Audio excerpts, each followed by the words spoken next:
everybody, and welcome to the 10th episode of Season 2 of the Coffin Corner Podcast. I'm your host, KingNightAsp, and with me, as always, is my good friend, Richie. Richie, how's it going? Going good. Another fun week of football. Terrible start to the season for me in all of my fantasy football leagues, but that's okay because the Commanders are 2-0. I was about to say, silver lining. The Cardinals blew a big lead. The Lions somehow decided to lose their game, and I won 1 out of 4 fantasy leagues. It was not a weekend to remember for me. Not a good Sunday for sure. I'm like, okay, well, this was one I'm not going to want to remember. The Commanders tried their darndest to give the game away, but still won. Well, they tried in the whole first half. Somehow they decided the second half was theirs.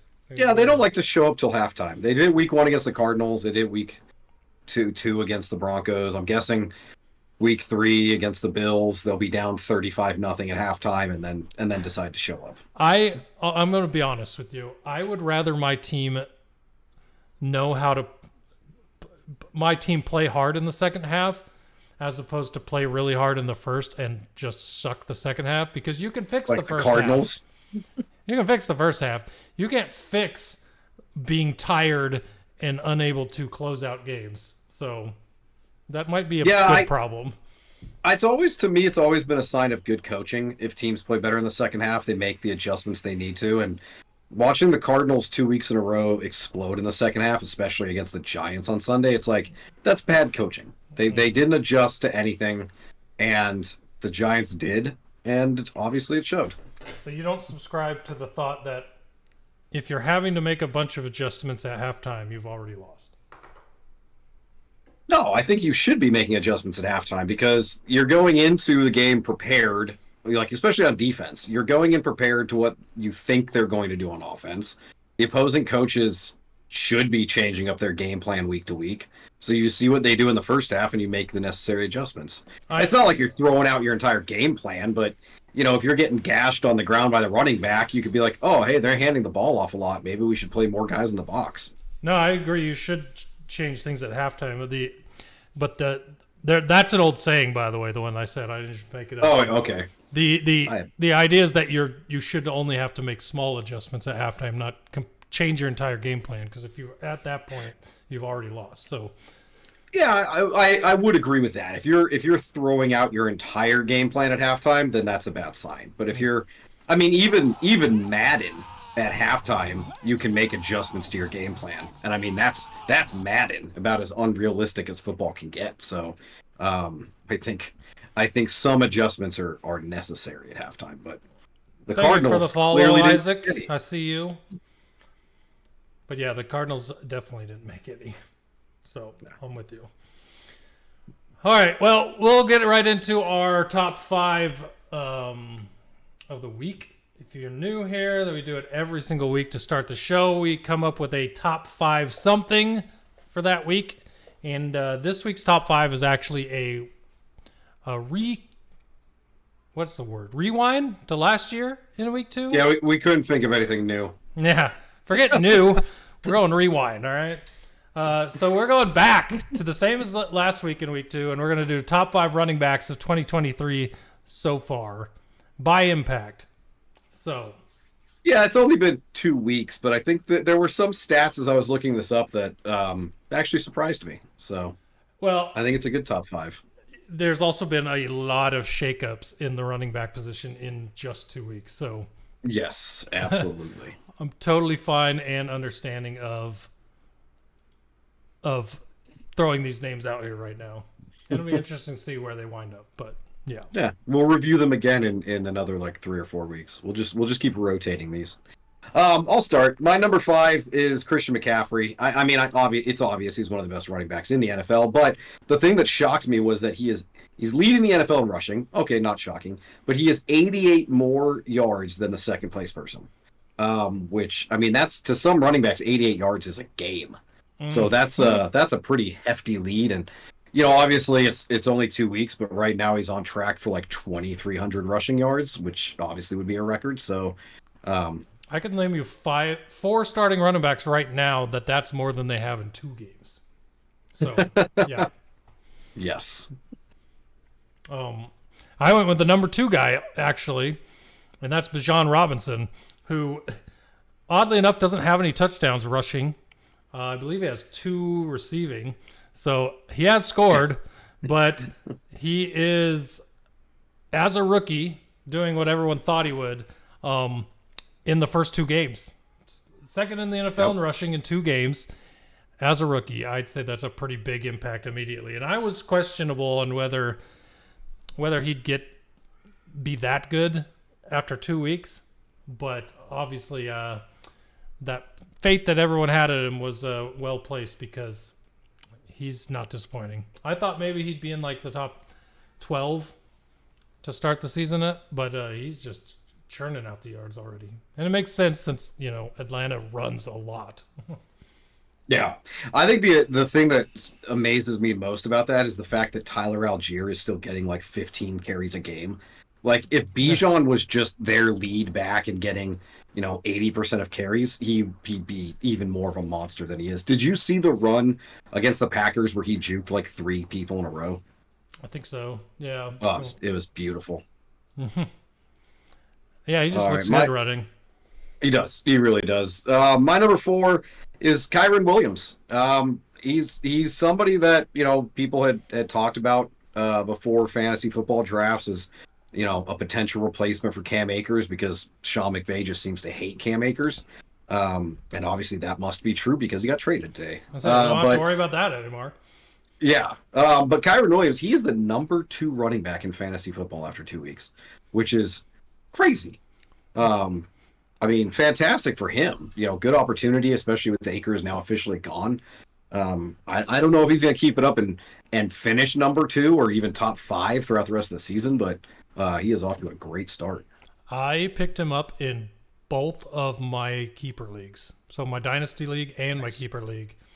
After week 1, when I saw he had 15 carries and a whole bunch of yards, and I'm like, if he ends up in sometime in the future being their starter, with the way they sparingly used Cam Akers to give him all these yards, I was like, all right, well, I'm going to give a chance.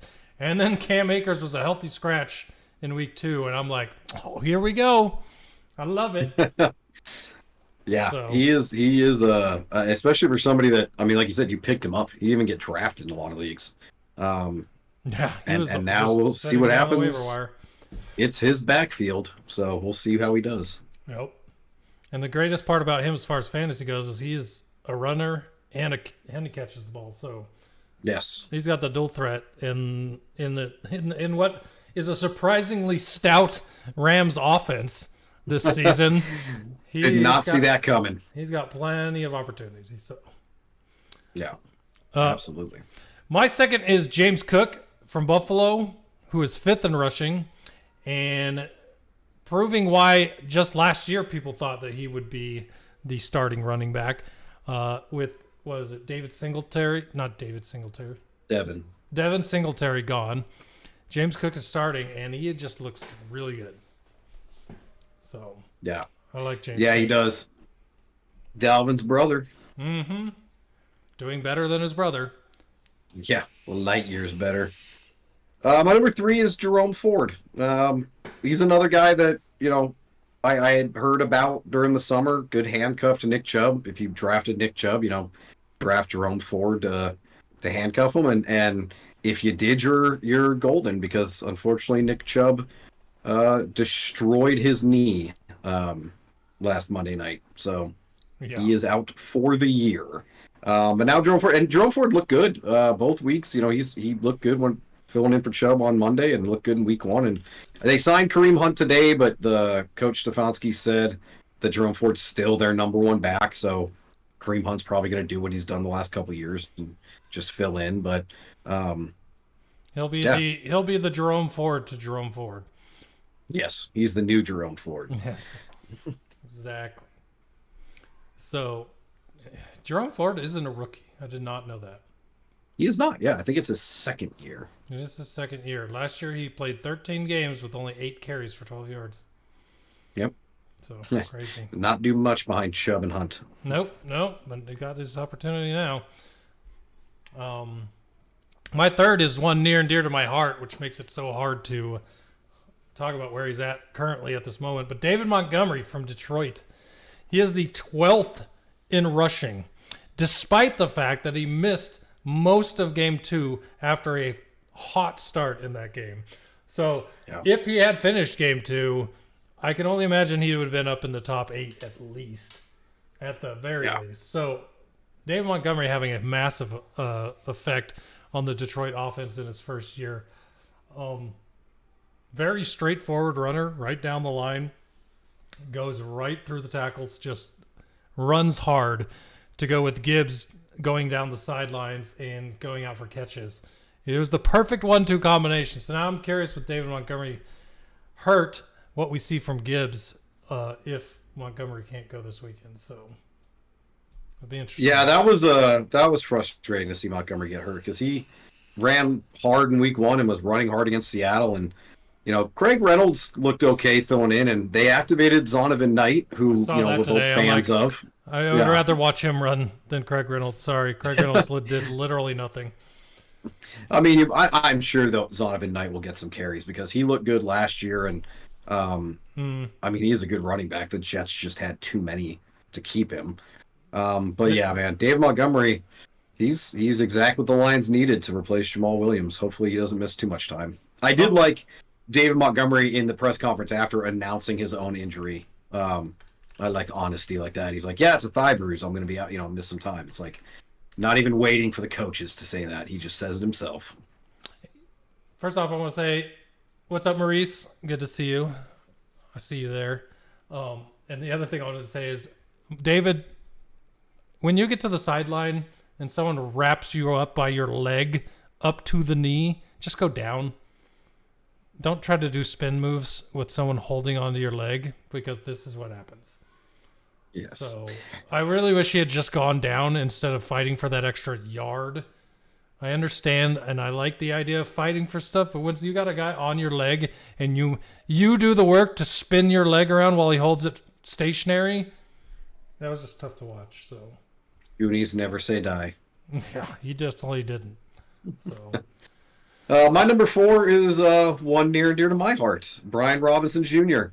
Last year, he missed the beginning of the season after getting shot in a robbery, a carjacking, and played well when he came back, but, not amazing. But this year, first 2 games, man, he looks good. He leads the NFL in rushing first downs with 13, which is exactly what you want your running backs doing. He's already scored 2 touchdowns after scoring 2 in all of last season. And I think he played like 10 or 11 games last season. And he caught 9 passes all of last year. He already has 3 in 2 games. So obviously new offensive coordinator with Eric Bieniemy, but I think Brian Robinson is fully healthy after recovering from the gunshots last season. And we're both fans of power running games, and so far he has been so much fun to watch. I think one of the coolest parts for him is how well he's doing while Gibson is still managing to get a good workload as well. Yeah. I've seen Gibson in there a lot, but I still see Brian Robinson getting like the stats, so.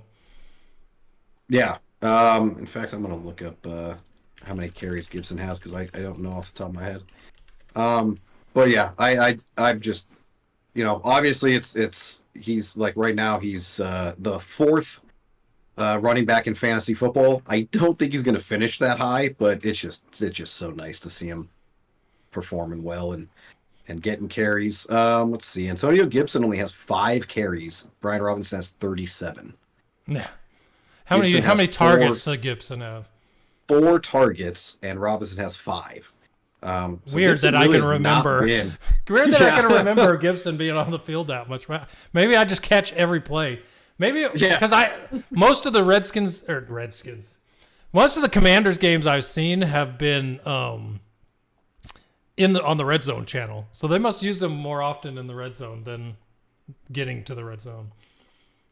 Yeah, I think they do.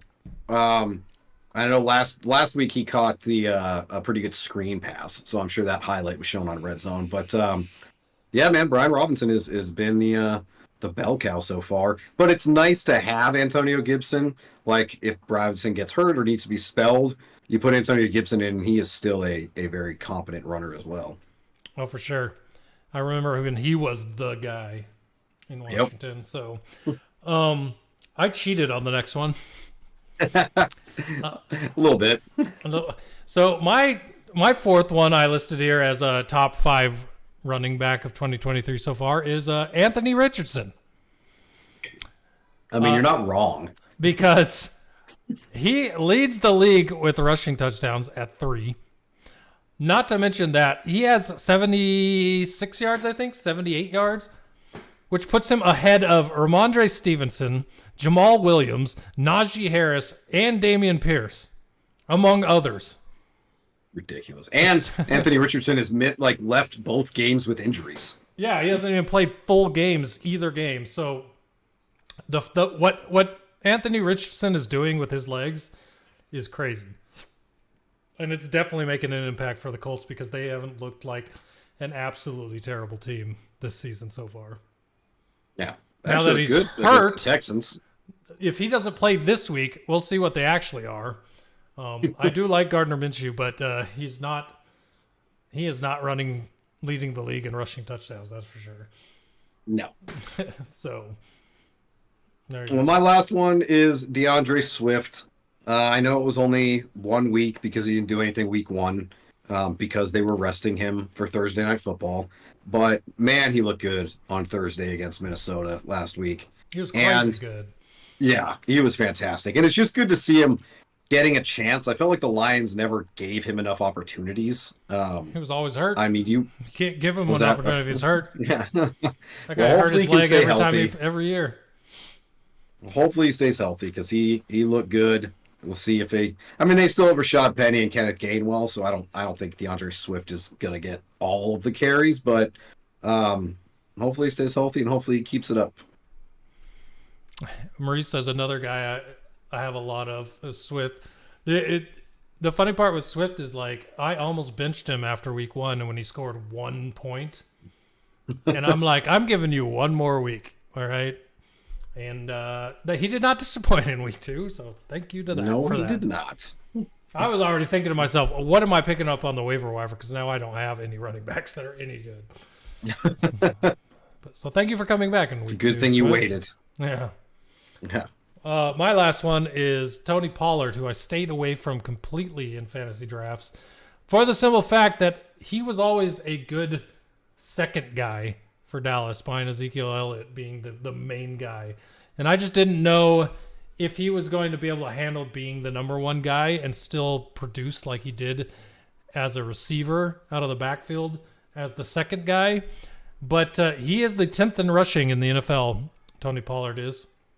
So I think he's proving he can be a lead back while still doing some of the things he did as the backup to Ezekiel in the past game. So Tony Pollard actually does look pretty good. And with some of the people that I picked instead of him not looking good, I'm kind of mad that I did not take Tony Pollard at this point. Yeah, it's funny. I took him in one league because there was no other running backs left at the end of the second round. I was a little nervous too, but so far, yeah, he's done well, and I mean he looks good, and they've won 2 runaway games, so they've been running a lot in the second half. I'm curious to see if they ever play a good opponent, how much opportunity he gets. I'm sure on Sunday against the Cardinals when they're up big, he'll get a lot of carries as well. So. Yep, for sure. And they have no backups. Rico Dowdle. I mean, yeah, he is their running game. There's no second guy right now that you could name. No. So. No. No. All right. Well, let's dive on into the news after week 2. Obviously, the big news, and we talked about it. Nick Chubb out for the year. They signed Kareem Hunt back to back up Jerome Ford. Did you see the injury? Did you actually see the video? No, I didn't watch it. Oof, it was bad. It was. Bad. I have nightmares of things like Kevin Ware Oh yeah. the college basketball Marcus, player with what his was it? bone sticking out of his leg. I just Yes. whenever I go back and watch gruesome injuries, it just sticks with me forever. So I just don't want to watch it. Was it Marcus Lattimore, the South Carolina running back that got tackled, and you could see his leg was just Flopping floppy? around, yeah, I saw Yes. that too. Oof. Yeah. Alex Smith's injury.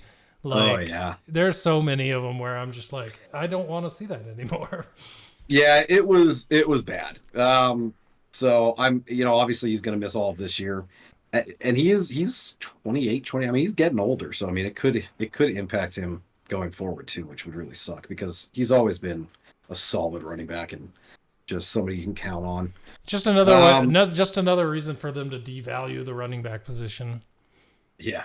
Which you'd think they would be the opposite, because if you have a guy like Chubb who's a game changer at the position, you'd think they'd acknowledge that. Instead, they're just like, whatever, we'll put Jerome Ford in. Well, look what happened when Jerome Ford got in.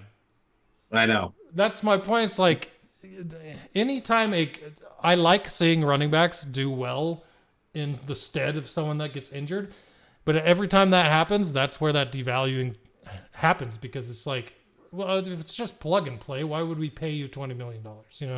So yeah, it's a shame. Before we move on from this, I heard something on the radio that I thought was interesting, and so the thing for running backs right now is they got to make, unlike every other position, they have to make their money in the beginning of their career. When they're older, unlike other positions, that's not where they're going to make the money in their career. Currently, I think if you're drafted in the higher rounds of the draft, you're with that team for like 5 years. So you're there for all of your money-making years. I heard on the radio, and I agree with this, that they should move the running back guaranteed years with the team that drafts them down so that they hit free agency faster, so that those players can make money the same way the other players do. Because of the fact that they're not valued the same as every other position. You know what I mean? Like, that is one way I think that they could fix that issue, at least in for the players' side. And obviously the Players Association would have to negotiate that, but I think that would be the very first place they should start. Yeah, because I don't see them getting paid over $12 million a year anytime soon. I think the only thing that comes to my mind is like if running backs get that, where it's like, okay, if you're a first round running back, instead of 4 years with a 5th-year option, we're going to do 2 years and a 3rd-year option. I think you're going to have a lot of other players that want that too, because then if someone else balls out for 3 years, then they get paid quicker. Well, then the NFLPA can work that out too, but it doesn't matter. The good of many shouldn't outweigh. Well, I don't know if I'm saying this right. Just because everyone would get it isn't a reason to not get it, right? Even if it happens for everyone else, fine. Well, but for the running backs, I've always thought it was weird that they basically get 5 years as a first-round pick, anyways. Yeah, like why so long? So, not to mention, like, that's great for when you have a good player, but it's also terrible when you get a bad one, because you get a bunch of guaranteed money, and yes, you can just drop them, but you're still paying them. So the guaranteed money is going to be a lot lower on a 3-year deal than a 5-year deal. So, and frankly, most first round picks don't pan out anyways. So exactly, this probably would help everyone. So if it happened for all players and for the teams, if it will work out for everyone, I could see them doing it, and I think they should. So well, they got to do something. More running back news: Saquon Barkley sprained his ankle. He is week to week. He's not playing tomorrow night, even though they were kind of on the fence about that. Today they announced he's officially out, so may only miss one game. We'll see what happens. Matt Breida. Yeah, didn't know he was still around. This is where San Francisco continues to be that one that muddled the running back market so much, because Matt Breida, another one of those San Francisco running backs like Elijah Mitchell and Raheem Mostert and all these guys that are everywhere now. Jeff Wilson, that just continue to stick around, and you hear their name and you're like, oh, they'll be great. And then we'll see what happens. Matt Breida, I looked at his stats just because I was curious about putting a waiver wire in on him. He does not catch passes, like, at all. So really, if you're looking for Matt Breida to start for you tomorrow, expect yards. And I wouldn't expect a lot of yards out of Matt Breida. So not especially against the 49ers. Exactly. Here's some fantasy advice for you. Don't pick up Matt Breida to start tomorrow. Hot take. Yeah, let's see if I'm regretting saying that next week. Joe Burrow aggravated his calf injury from training camp. He is there's no news really, but there's a possibility that he does not play Monday night, which is rough if you have him in fantasy because you have to make the decision Sunday. So we'll see what happens there. Anthony Richardson's in concussion protocol. I doubt he plays Sunday, but there hasn't been any official word. CJ Gardner-Johnson out indefinitely with a torn pec. They didn't say the season. They said there's a possibility he comes back this season. They just said indefinitely. Yeah, I've heard a lot of like him coming back in like week 15 to 17, somewhere in there. This one sucks. The way he was playing on the field the first 2 weeks, he was like leading that defense. Yeah. Like just a tough tackler, a very enigmatic on the field, hyping up the team.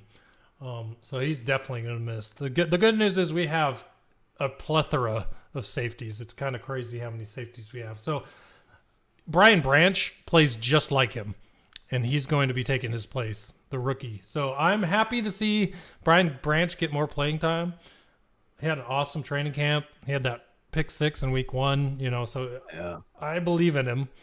I just really love CJ Gardner-Johnson, and it sucks to see him get hurt. Yeah, absolutely. He was awesome for them for the first two games, and hopefully he'll be back in time for the playoffs. Just the Lions just have to make the playoffs. Yeah, exactly. Deontay Johnson went on IR. He was already out, but now he's officially going to be out a minimum of 4 weeks. I saw Austin Eckler did not practice again today, so don't know if his status for Sunday. Trying to remember what else I saw today after I already wrote these notes yesterday. But the other big news we touched on, Cam Akers was benched on Sunday, inactive, was announced to be on the trade block, and got traded to the Vikings today for, I believe, a conditional 6th-round pick. And then I'll say they swap picks. So swap picks, and they send Cam Akers. Them a 7th. Yeah. It's like, okay. I mean, he's the sandwich in the deal. They could have just swapped picks, but they're like, you want Cam Akers too? Or it was like one of those that we're going to cut him, but hey, we'll get a 6th-rounder for him. Yeah. I don't really know what he's going to do in Minnesota. I don't think Minnesota's offensive line looks that good. I don't think it was just Alexander Madison. I think it was also their offensive line. But, I mean, if you drafted Cam Akers in fantasy, it's good news because at least he's usable. Because he was just getting benched in Los Angeles. He was a healthy scratch. He wasn't even dressed on this past week. He wasn't doing nothing. Yeah. So at least he got a shot. Well, let us dive into our week 2 review. We'll start with our Thursday night foreplay, which did not go well for either one of us. No, it was bad. And so I did not get the first half spread for Minnesota at 3.5 because somehow Minnesota let the Eagles kick a field goal with like 30 seconds left out of nowhere. Yeah. So I lost that one. I did not win the game spread for the Eagles by 6.5 because somehow they let Minnesota get down by like, I can't even remember how much. It was like 2 touchdowns or 3 in the second half, and then they let them come in within a touchdown, or within a touchdown. 6. Yeah. 6, which the game spread was 6.5, which I lost that one. AJ Brown, anytime touchdown. I'm never picking anytime touchdowns ever again because I never get them. AJ Brown, nope, nowhere to be seen. The only one I got was Jalen Hurts, 25 plus yards rushing. And that was the gimme of the group. Yeah. Even though we only ended up with 35, so even that was close. Mm-hmm. Yeah, I've had the Eagles over 13.5 points in the first half. They scored 13, including one where they had first and goal inside the 10 and settled for a field goal. So that was annoying. I did hit the over 40.5 alt points, the Eagles money line, and then I had the Justin Jefferson anytime touchdown, which ended up with 11 catches for 159 yards, but could not get in the end zone. Yeah, but Addison, the rookie, continues Addison, to get all the touchdowns. Osborne. Yeah, everybody but Justin Jefferson, which, whatever. So. I like half bets, like your first half bet. What I don't like about them is when you don't hit them, because the rest of the game you're like, "What? None of this matters." Yeah, I mean that's the way it worked out for me, but man, it was so close. Yeah. Oh well, we keep trying. We'll get one of these days. But speaking of the Vikings-Eagles game on Thursday night, I mean, Kirk Cousins, amazing stats. 31 of 44, 364 yards, and 4 touchdowns. I mean, the Vikings have lost both their games by 1 score, and they have a -6 turnover differential. I think that's the biggest reason. I mean, Kirk's been playing good. They just keep turning the ball over. And, of course, they have no run game until now they have Cam Akers. Yeah. I think the biggest takeaway I have from that game is how DeAndre Swift played. Yeah, honestly, he played amazing. It was just the entire time you're like, how many yards is he going to get to? And they kept feeding them the ball. 28 carries is huge for a running back. So, and the Vikings never were able to stop it. I mean, all game they just kept handing off the ball because Jalen Hurts couldn't throw. He did not look very good. So they just decided, we're just going to hand off the entire game. And the Vikings could not stop the run. I mean, the backups to Swift had 1 less carry than all of Minnesota's rushing attempt. That's how much they rushed. So yeah, it's crazy. Seahawks and Lions, it was a shootout, which, based off their last couple games, we expected. But I'll let you talk about this game more. Well, first week against the Kansas City Chiefs, the defense was amazing. Somehow, in this game, the defense was absolutely fucking terrible. So I have to wonder what Aaron Glenn's deal is and why in big games he can figure out a game plan and then somehow he can't figure out the Seahawks. We lost to them, 48-45 last year? We lost to them now 37-31. And there was another game in there a couple of years ago, very close. I think we lost by 10 in that game. We just cannot beat the Seahawks somehow. I don't know. And then this game looked, I don't know. I try to be positive, so I'll be positive. Jared Goff threw his first interception in. This is starting off not sounding positive, but Jared Goff threw his first interception in 343 pass attempts. It's been a long time since he thrown an interception, which is why I did not like him when he came to Detroit in the first place. So he threw a pick 6. Seahawks are right back in it after the Lions have been up for a good amount of time. They were up 21-10 in the middle of the third quarter. But Jared Goff, after throwing that interception, the next drive, unscathed, took it down the field, scored a touchdown. That's what I like to see. That's what made me happy about that game, because the old Jared Goff would have crumbled into I can't make a mistake position and make another mistake. This guy was like, okay, whatever. I threw an interception. I'm going to keep going. And he did. So I thought it was a really good game. The other big thing, this is all Lions side, by the way. I don't really care about the Seahawks since I'm a Lions fan, but there were so many injuries in this game. David Montgomery, CJ Gardner-Johnson, Halavuala Vaitai. God, I can't ever say his first name. It's so long, and I'd have to be looking at it. But Vaitai, our guard, got hurt. Amon-Ra went out and had to have a metal plate put in his shoe to keep his ankle from moving. Everybody was hurt. At one point, Aiden Hutchinson came out of the game. I was just at that point, just get out of this game healthy, please. So I would have rather won. You beat Kansas City in week one. You're winning 21-10, and then you end up losing. It was just a gut wrencher. Yeah, the things that stood out to me in this game, Detroit 3 turnovers, Goff's interception and 2 fumbles. I mean that's a huge difference in the game. The Goff interception I saw coming because if you watch the pregame, they talked about that streak the entire time. Yeah. They interviewed Goff. They just go, he's the 300 and some odd pass attempts without an interception. And of course, you're sitting there like, I'm jinxing the shit out of it. Like, of course he's going to throw an interception. So, there you go. But whatever. And then the other thing that kills me is the Lions, through 2 games, have 1 sack, which is the same as the Chicago Bears. I did not want to harp on this. I don't want to be a complainer. No, absolutely harp on it because I saw it.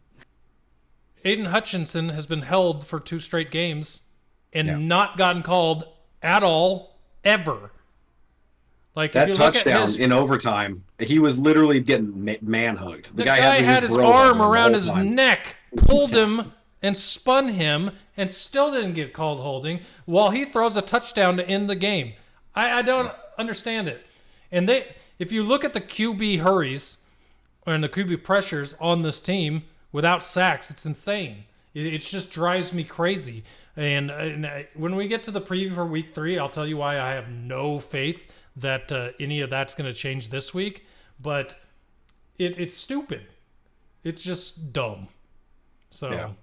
It's very frustrating to be fans because, we're fans, the Lions, the Cardinals, the Commanders, teams that are not nationally beloved. So we don't always get the calls that other teams do. Yeah. And it's very frustrating. I will harp on it because, you could be, you're just a sore loser or whatever. No, if you watch the tape, it's absolutely true. The referees just let shit go. Clearly, the NFL wanted the Seahawks to win because, God forbid, they be 0-2. So, yeah, Hutch is never going to get a holding call. But when I saw that stat line for sacks, I was like, holy crap, 1 sack. And to be tied with Chicago in anything is not ideal. No. Giants and Cardinals, we talked about it at the top of the show. The Cardinals played 2 different games. They played the first half looking great, and then they went home and let the Giants win the game in the second half. I think the biggest takeaway for me was that somehow at halftime of this game, the Giants looked like the absolute worst fucking team in the NFL. Yeah. They didn't even look like an NFL team. They had not scored a point. They were down 20-0 to the Cardinals. They just looked like absolute garbage, and then somehow managed to score 31 points in the second half without any chance of being stopped for an entire half and come back and win this game. It was crazy what happened in this game. It's not surprising considering the talent difference. Maybe not at wide receiver, but overall, it was just weird. It was just weird game. No, absolutely. I will give a shout out. Josh Dobbs played better than I thought he was capable of. 21-31, 228 yards and a touchdown. That also had 3 carries for 41 yards and a touchdown. I was about to say that touchdown run was great. Was awesome. Yeah. And if you were a Cardinals fan that was on the fence about Josh Dobbs, watching him run out of the pocket, run down the field, and then lower his shoulder into the defender, hit him, knock him back, spin off of him, and get into the end zone. I was like, all right, I like Josh Dobbs. This guy is tough. And that run was just ridiculous. And that was his first rushing touchdown, by the way. Which is crazy because he is a mobile quarterback. Yeah. So I was just, that hyped me up. I'm like, and then at that point, the score, I think that was their second touchdown. So at that point it was 14-0.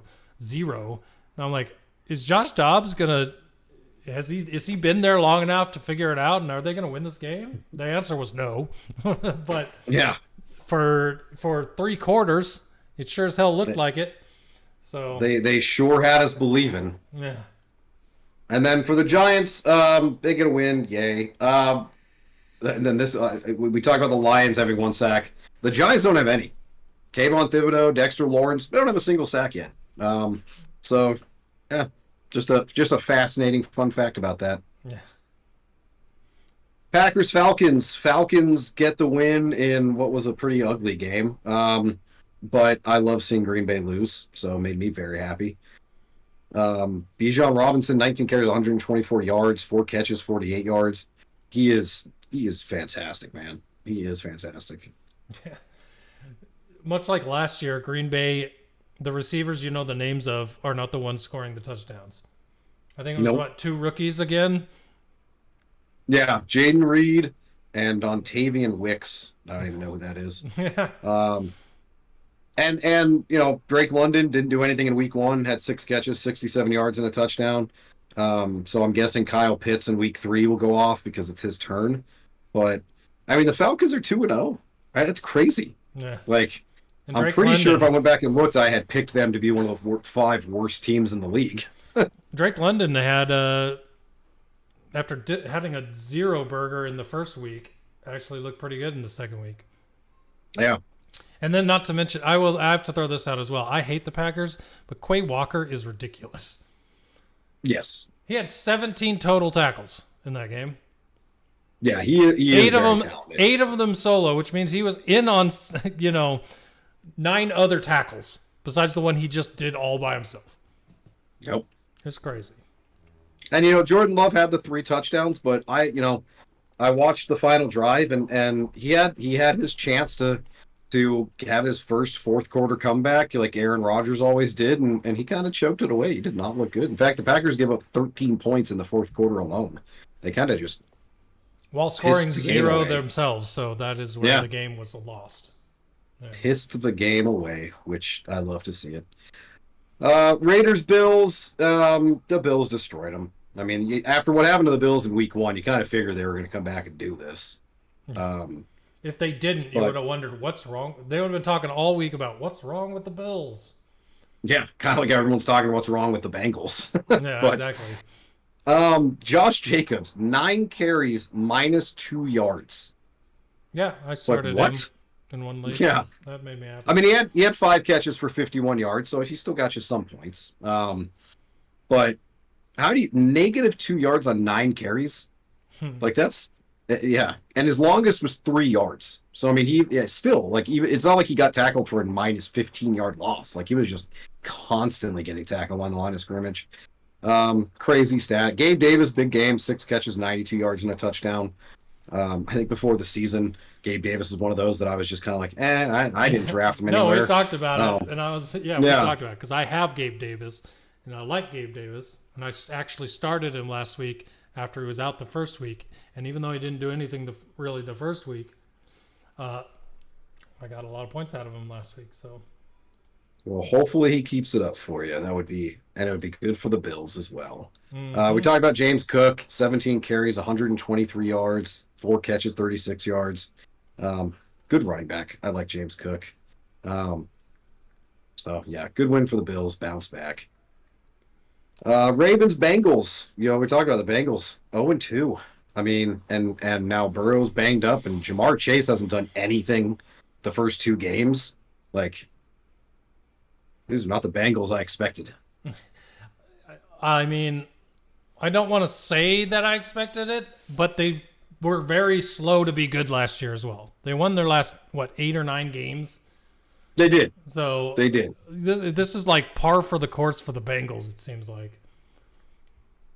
I didn't expect them to be this bad, though. I don't know. I mean, I don't think they're that bad. They only lost by 3 to the Ravens.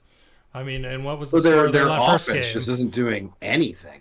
But they're playing. T. Higgins had a good game. They played 2. Okay, their offense did bad last week against the Browns for sure. They lost 24-3. This game, they're playing a really good Baltimore team. So I'm not going to give them too much guff, but they're just they're losing, and now Joe Burrow's hurt. Jamar Chase hasn't been involved in the offense. It's just not. It doesn't look great for them right now. But I personally am not worried about the Bengals because of what they did last year. So, well, I like that. I like the confidence. That actually makes me feel better about them.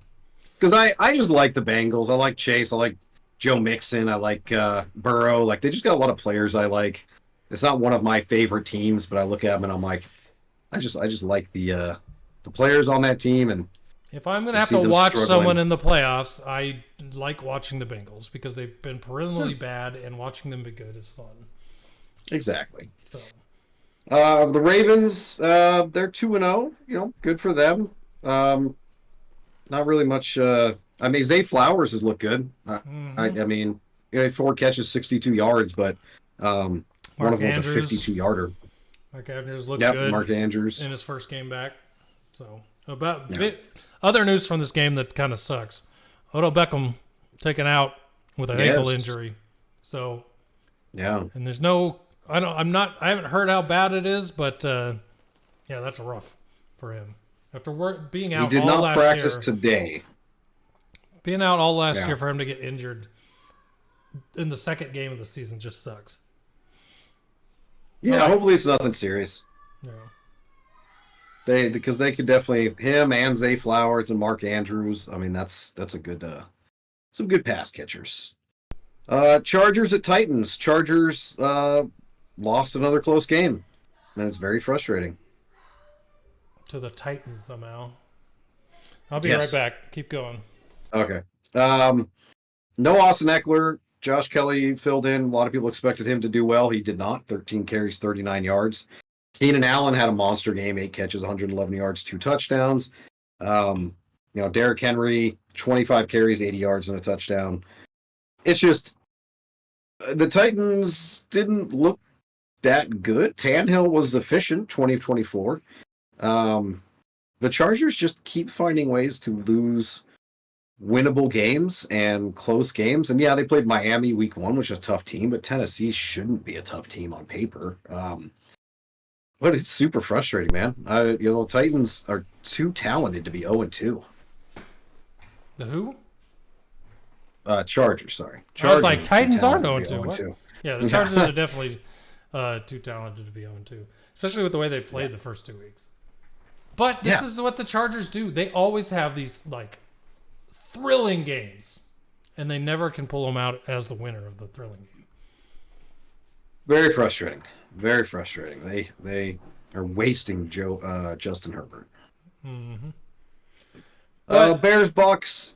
They didn't have Eckler either, so they didn't.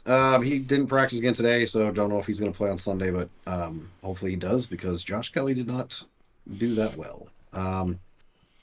Bears Bucks get the win. Baker looks good to start the season, which I love Baker Mayfield, so I'm happy to see him 2-0 and playing well. And Mike Evans, 6 catches, 171 yards and a touchdown. No one wanted him in fantasy. I drafted him as my 4th receiver in the league, and dude has been a monster. Rashad White, 17 carries. Is he on the trade block? Because I'm constantly hearing that the Lions are going to trade for him. For Mike Evans? I have not heard that. Constant. It's been constant for 2 straight weeks that the Lions are looking to trade for him. And I'm like, he just had 6 catches for 171 yards on his team. Why would they trade him? I don't know if I think he's a free agent after this year, maybe. Is that why they're... Or maybe it's just Lions fans being wishful thinking. It's not even the fans. It's being reported constantly by all of the media. Wow. Yeah, I'm not. I mean, that'd be fantastic for Detroit, but I mean, right now Bucks are 2-0. I don't see them selling off Mike Evans. Yeah, exactly. And then for Chicago, they're a dumpster fire. I mean, there's nothing going right for that team. Well, I mean, at least DJ Moore decided to catch some passes. He did. He did catch some passes. He was thrown to when Justin Fields wasn't throwing the ball to the other team or into the ground. So that's good for people that drafted DJ Moore. Not me. The Chicago's defensive coordinator. Yeah. Their defensive coordinator resigned today. Justin Fields said he's been playing bad because of coaching, basically just throwing his coaches under the bus. Who does that resign? Their defensive coordinator. I thought. Okay, well, I have questions about whether he actually resigned or was forced to resign, because I don't know if you've heard all the rumors about what's gone on with this house being raided by authorities, as well as his office and them taking all his electronic devices. So the writing might be on the wall there. Yeah, well, not only he should have been fired anyways because the team sucks, but I saw that too, and everyone's saying, no, those are just rumors. So unless somebody shows me a video of the FBI in Hallis Hall, I'm not going to believe it. It doesn't have to be the FBI. It just said authorities. Well, but I'm pretty sure. Show me any authorities on video, then I'll believe them. So you don't believe it happened? No. Why? There's no evidence that it happened, other than people on social media saying it happened, and then other people saying it didn't happen. So media? I'll wait to see proof. I'm not talking about people. I'm talking about media people with sources. I have not seen a credible person reporting it. I've seen credible people saying it's not true. I have not seen a credible person reporting it. So if you have, send me the tweet. I'll find it. I have seen it. So yeah, because everyone I've seen has been like, no, it's not true. So what a stupid thing to make up. Why would you give a coach you hate another reason that he was fired instead of the one that you know to be true, that he sucks? Like, that doesn't make any sense. Well, because the official story is he wasn't fired. He resigned. That's why. Okay, well, then why did he just randomly resign? He said it was due to health and family. Oh, wow. How convenient. Yeah. You know, it saves face by resigning instead of being fired. Mm-hmm. But we'll see. I'm sure more will come out, of course. But anyways, that team, the Bears may not win a game. They look absolutely terrible. Well, let me just say, all that's alleged, so take it with a grain of salt. Even what I said, I'm not saying it's true. So there you go. Like I said, I'm sure we'll find out more. Mm-hmm. Chiefs Jags. The Chiefs won, which I expected, but man, I thought this was going to be a shootout, and 17-9. Like, what a boring game. As a fantasy owner, I would just point out the biggest thing in this game for me was that Zay Jones had 6 targets and no catches. Yeah, that's heartbreaking. Thank you, Zay. Especially after the week he had, week 1. Yeah. Like, I mean, it's not like he wasn't targeted, so at least there's still a chance, going forward. He's still good, but 6 targets, you couldn't catch one of them? Well, Christian Kirk, 14 targets, 11 catches, 110 yards. We talked last week about how he just disappeared week 1, and hey, he's still alive. He's back. I'm happy hey, to see let's it. go. Well, I also started Christian Kirk in a different league, so I was okay with that. So that worked out well. Calvin Ridley, after his monster week 1, he had 8 targets, 2 catches for 32 yards. So I think the problem was no one could catch a pass from Trevor Lawrence except Christian Kirk. Yeah, exactly.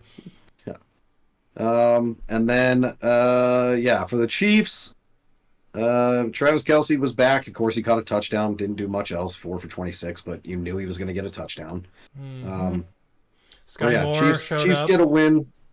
Sky Moore, yep. Kadarius Toney, 5 targets, 5 catches, no drops. He had to be like staring that ball down into his hands.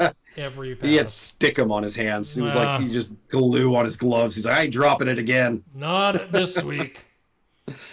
Oh, man. Colts-Texans. Colts won big. I thought it'd be closer than this, actually. But the Colts, man, they beat up on the Texans. You talked about Anthony Richardson. Again, he got hurt. He was doing amazing. 3 carries, 35 yards, 2 touchdowns before he got hurt. But when you run as much as he does, you're going to get hit. And hopefully he gets back soon, because he was probably going to win Offensive Rookie of the Year if he doesn't miss any time. Yep. He is looking like it for sure. Yeah. Dameon Pierce, 15 carries, 31 yards. Don't know what is wrong with Dameon Pierce. I'm about to bench him after 2 weeks. That guy cannot do anything. Kyron Williams, welcome to the squad. Dameon Pierce, have a seat. The Texans, the receivers, Nico Collins, 7 catches, 146 yards and a touchdown. Tank Dell, 7 catches, 72 yards and a touchdown. 10 targets, most targeted guy on the team. We talked about it in the preseason. Even though he didn't do a lot in the preseason, I said that is his guy. 10 targets, Tank Dell, looking good now. He didn't do it great in the first week, but they're just getting it big going. week too. Robert Woods has had 2 good games in a row. He had 6 catches, 74 yards for an older receiver, surrounded by a bunch of younger receivers. I was just about to say, I was going to mention that same thing because I actually picked up Robert Woods because of him having 2 solid weeks in a row where he wasn't like the guy everyone's talking about on either week. No. But he was a guy that was just solid for 2 weeks. And in a league where I have Quentin Johnson of the Chargers doing absolutely nothing, I would much rather have Robert Woods as an option to put into my starting lineup than a guy that was doing nothing. So the best part about that, I picked him up twice. Robert Woods this in week. 2 leagues, I dropped Quentin Johnson and picked up Robert Woods in 2 different leagues. So the same as me then. Exact same thing. Yeah, exact same thing. I looked at Quentin Johnson like, yeah, I'd rather have a guy that's getting targeted. 10 targets last week, 9 targets this week for Robert Woods. He is getting targets, and he's catching them, and he's getting yards, and that's good enough for me. Yep. The other thing that I thought was cool, John Mechie caught his first NFL pass, After which is awesome. Fighting cancer, right? Or leukemia. Yep, fighting leukemia, non-Hodgkin's leukemia or leukemia. Mm-hmm. But yeah, just awesome to see him finally healthy back on the field because he was awesome in college, Alabama. I still hope he's awesome because I've been holding him in our dynasty league for 2 years, so I'm still rooting for him to break out this season. But awesome to see him. Well, at some point, healthy. Robert Woods is not going to be the guy catching passes anymore, and Tank Dell and John Mechie might be the future tandem there. So we'll see. Yeah, absolutely. Rams 49ers. This game was a lot closer than I expected. Rams hung in there. 49ers got the win. Christian McCaffrey, we touched on it, 116 yards and a touchdown. Awesome.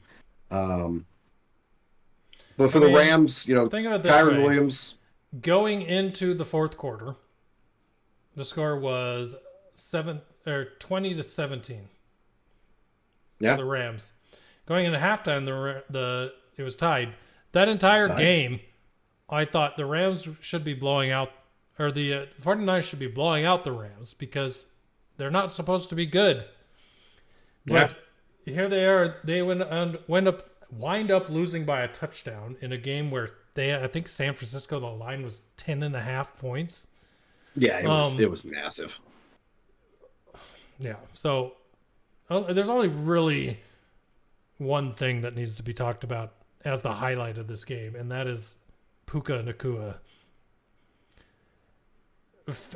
20 targets, 15 catches, 147 yards. That gives him, 25 catches in his first 2 games as a rookie, which absolutely shatters the record from 1980, I think it was, which was 19 catches in your first 2 games. He has 25 in his first 2 games. This guy is insane. And it's like, you can't look at it and be like, well, it's just a guy that Stafford likes and he's throwing to. If you look at Puka Nacua, he is big, he has long arms, and he is all over that ball whenever it's anywhere near him. He puts his body on the line every time. Covered, he can catch it. Not covered, he's not. You don't have to worry about him dropping it. It's crazy how good Puka is.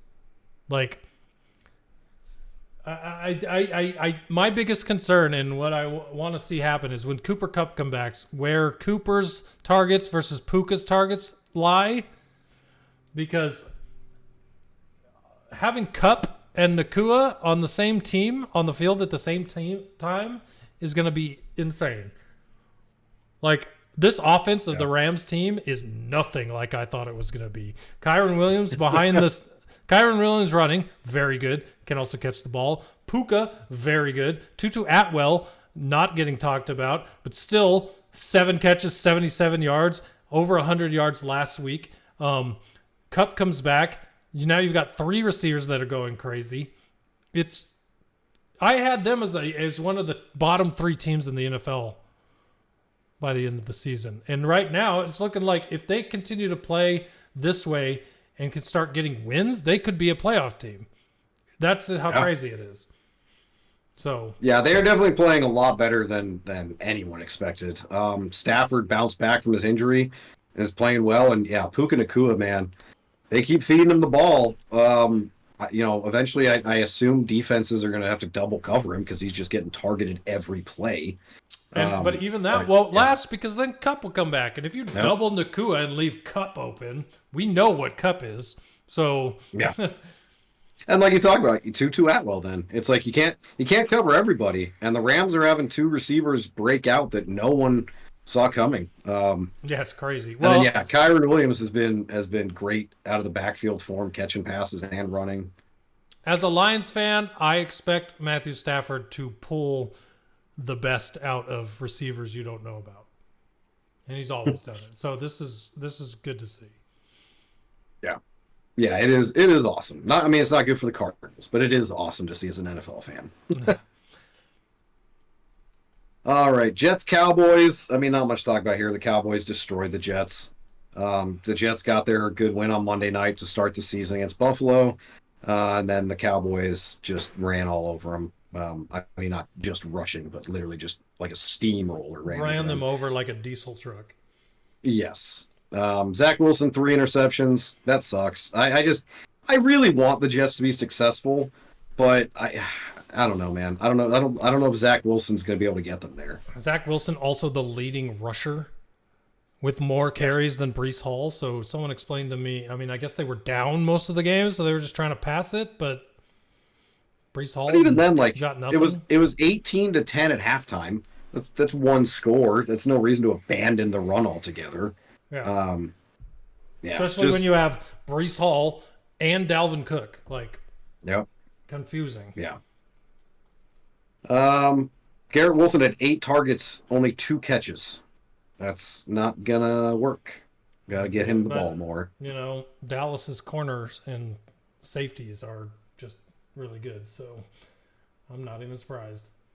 Yeah, Dallas's defense, to start the season has just been, what was it?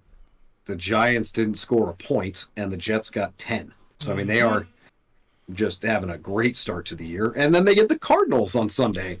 So, I think the Cardinals points, the over-under is probably 3.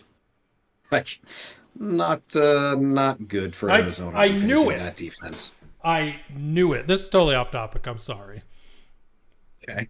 Dave, I know you are in the chat. And you have to be with what you just did. I saw that Dave had made a roster move in the Dynasty League. And I'm like, I bet he picked up Matt Breida. Dave, if you play Matt Breida this week, I will. Everything I've told you, it's probably a smart move to go against what I've said. So it'll be interesting if you play Matt Breida this week. But I knew it. When I saw Gelrog had made a move, I'm like, it's Matt and he Breida. says LOL. You're like, it has to be Matt Breida. Cracked me up. I will give Dave a shout out. He is 2-0 in the Dynasty. So, good start for him, especially considering he only had one healthy running back to start the season. But now he's got Jerome Ford. Yeah. Matt Breida, apparently. Crazy. But he's on your bench, Dave. Keep him on your bench. Don't start him tomorrow night. You know what's giving Dave the wins? Danielle Hunter and his defensive players getting 20 to 30 points a game. It's crazy. Monster IDP. Well, that's a little inside story from our Dynasty League. Broncos Commanders. This game was ridiculous. It was so stressful. The beginning of the game, the Commanders looked terrible. The Broncos were up 21-3 because of 2 huge plays to Marvin Mims Jr. Basically, it looked like it was over. And then somehow they just kept fighting to come back and win 35-3. It shouldn't even have been 35-3 because on the Hail Mary, our defenders decided they want to try to get an interception instead of just knocking the ball down. So it goes to the 5-yard line, gets tipped backwards 3 times into a Bronco in the end zone for a touchdown. And then they fail to convert the 2-point conversion to force overtime. So the Commanders win and go to 2-0. Their first 2-0 start since 2011, which would be really neat if we hadn't finished that season 5-11. So I'm not going to get too excited about a 2-0 start, considering our past. We talked about Brian Robinson and the season he's having so far. Terry McLaurin, 5 catches, 54 yards, and a touchdown. Great touchdown. Sam Howell threw the ball exactly where it needed to be, over the defenders into the end zone. Great throw. Sam Howell's been playing for a 5th round, rookie in his 3rd start. Been playing well, so I'm happy to see that. For the Broncos, Russell Wilson had a huge day. 308 yards, 3 touchdowns. Did have an interception. Marvin Mims, 2 catches, 113 yards, and a touchdown. Both of his catches were just big plays. But Broncos, once again, they in the second half, they did it against Vegas week 1. They did it week 2 against the Commanders. Broncos just shrink in the second half, and they are 0-2. Oh, the other stat, the Commanders have 10 sacks on the season, which is tied for the league with the Cowboys, which, considering how much they've invested in their front 4, they should be at By the way, Chase Young, stop making stupid decisions. The penalties, of the plays I saw in Washington, Chase Young had several penalties where I'm just like, what are you doing, dude? You can't hit the quarterback that late. You're going to get called every time. The drive would have stopped. What are you doing? He had a good game. Sack and a half, tackle for loss, 2 hits. And the sack and a half he had were to force a Bronco field goal in the 4th quarter when they were trying to score a touchdown. They needed 2 scores, and they were able to force a field goal. So he played well. He did exactly, at least on that drive, he did what he was supposed to do when they drafted him 2nd overall 3 years ago. Hopefully he continues to make a comeback. But who had the interception? Oh, Emmanuel Forbes. Emmanuel Forbes, our rookie, got his first career pick. Almost had a second one. Russell Wilson trying to throw the ball out of bounds, and Forbes tried to one-hand it, like grabbing it out of bounds to bring it back in, and wasn't able to secure it, but it was a hell of an athletic play. So was it him trying to make the interception on the Hail Mary? No. That was I don't know who the players were. But Hail Marys. It was so slap the ball to the ground. I hate when they're like, and they were in front catch too. This. It went through 2 Commanders' hands. Like had it in front, terrible. And like this, it's like just knock it down. Volleyball, spike it. You freaking. That's idiots. all you're supposed to do. You're not supposed to try to intercept Hail Marys. No. It should have been 35-27, which is a lot more of a, hey, they won that game, rather than, they got lucky because they weren't able to complete the conversion. But, just frustrating. But anyways, we're 2-0, so, that's good. Dolphins, Patriots. Excuse me. Raheem Mostert, massive day. That's the biggest thing for me on that game, Raheem Mostert. Because we were talking about, it was between Zay Jones, who had 0 catches and 6 targets, Raheem Mostert, and there was a third guy I had as an option in one of my leagues, and me and you collectively agreed that Zay Jones was the best option because we just did not know what the ragtag group of running backs in Miami would do. And then Raheem Mostert goes off for 2 touchdowns, 121 yards rushing, as well as a singular catch, while Zay Jones got me 0 points. So, happy to see Raheem do really well in this game. Picking a running back against the Patriots, or a receiver in what I thought would be a shootout between the Chiefs and Jags, but that's a bad call to look at all those points sitting on your bench for sure. But honestly, I this was the Sunday night game. I wasn't super into it. The Patriots are 0-2, but they're not terrible. There are a lot of other 0-2 teams that deserve to be 0-2, but the Patriots really don't look that bad. Ramondre Stevenson looks bad. He's not doing anything. And even Ezekiel Elliott, like everybody's like, oh, Ezekiel Elliott's going to steal a lot of the carries from Ramondre Stevenson. Maybe you should get more tries. Not doing anything. Because yeah, he didn't do much with his 5 carries. Doesn't even have 75 yards rushing on the season. Yeah. Well, Zeke in that game had 5 carries for 13 yards. No, so nothing. No one's doing anything. Yeah, no one's doing anything in that run game. Saints Panthers. This game was boring, man. I honestly I watched the Browns and Steelers. I didn't even watch this game, but I was surprised to see that Taysom Hill, who was their leading rusher after Jamal Williams got hurt, is still there. I thought he was a Sean Payton guy. I thought for sure once Sean Payton left, Taysom Hill would be gone, but he's still there. Every year, even since Sean Payton left, Taysom Hill is just. If I were a Saints fan, that's the guy I'm asking you to keep every year because he makes plays no matter whether he's playing quarterback, running back, or receiver. That guy's everywhere. You will always find Taysom Hill in the stat box somewhere. Yes, he is an ATH as they would say in NCAA football. Yeah, 100%. He plays everything.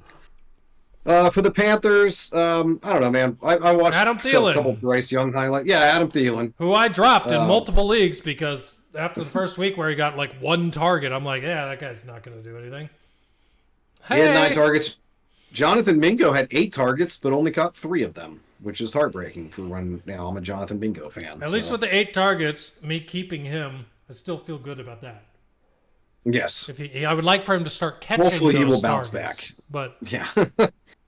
Hopefully he will. Bryce Young did tweak his ankle, so the report is that Andy Dalton, who is the backup, will be starting there on Sunday. Is there that somewhere where it says how many red zone appearances a team had?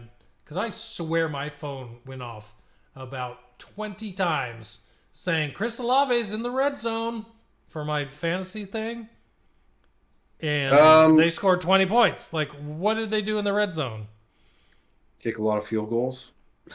There is. I don't know where you'd go for that, but probably like Pro Football Reference or something. Yeah, it feels like for the Saints to have 20 points with the amount of red zone appearances that I was alerted to on my phone without watching the game, it's just crazy to me that they only won 20-17. No Jamal Williams to power the ball in. Apparently. All right, last one, Browns Steelers. We talked about the Nick Chubb injury. Jerome Ford's the new starter. Looked good. But the big thing to me is the Steelers, man. They won the game, yes. But Najee Harris, 10 carries, 43 yards. Kenny Pickett, 15 of 30. This team looked so good in the preseason, and I don't know what happened to Kenny Pickett. Like, he looked amazing in the preseason, and now nothing. Well, he's not playing backups. That's pretty much all I can guess. I don't know. Yeah, I don't know, man. But Browns had 3 lost fumbles and an interception. Steelers defense was all over the place. So I want to bring up something I saw from the national media this week, or just today even. This dude was going off on Deshaun Watson, talking about how the trade for Deshaun Watson for the Browns would be the worst trade, the worst transaction ever in the NFL. And that the way he's been playing the first 2 weeks should prove that. And I'm like, first off, he had 3 turnovers in this game. An interception and 2 fumbles. Yeah. Understandable to be upset about that. He has not played bad in 2 weeks. Like, they're 1-1. Where is this coming from? And all I can think is this.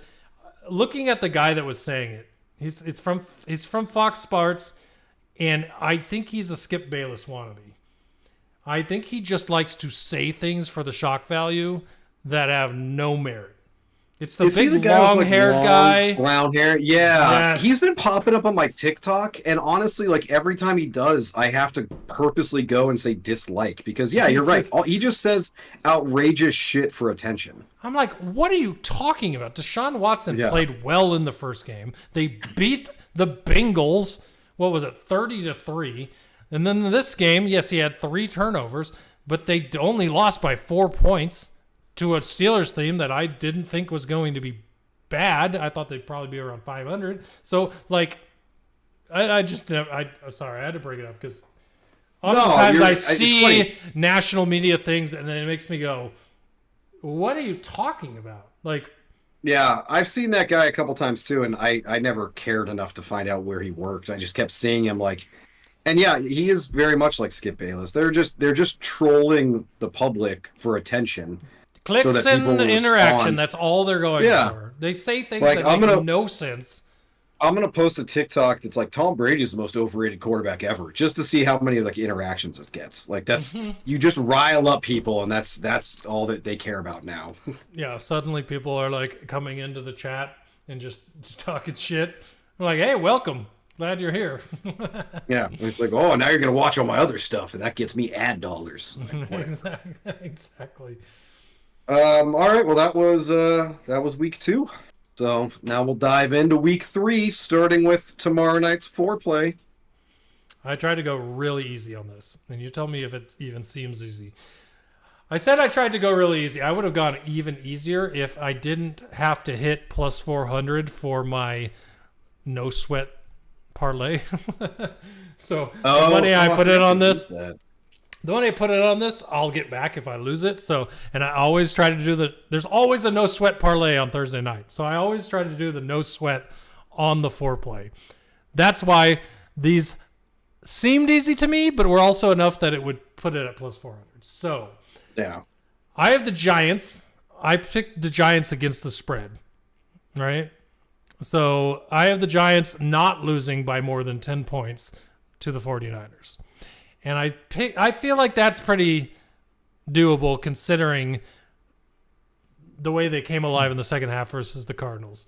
If they continue to play as the team they did in the second half of last game, this should be easy. If they play like the first 6 quarters of the NFL season, then there's no chance for this. But Giants plus 10.5. I have Darren Waller with 25 plus yards receiving. Last week he had like 39. No, he had way more than that. Anyways, Darren Waller's getting a lot of targets and a lot of yards. So 25 plus yards seems easy. George Kittle, 40 plus yards. It's George Kittle. Feel like 40 yards should be decent against that Giants defense. And I had McCaffrey for 60 plus yards rushing. He's the leading rusher in the NFL. So if you can't get 60 yards against the Giants, what are we doing? Yeah.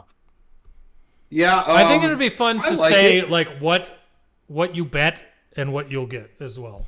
I think that's something we should say. What do you think? Oh, okay. I had $3. Yeah, I agree. I'll have to look it up. I had $3.64 left in my account, so I bet it all. So if I win, my $3.64 will get me up to about $20.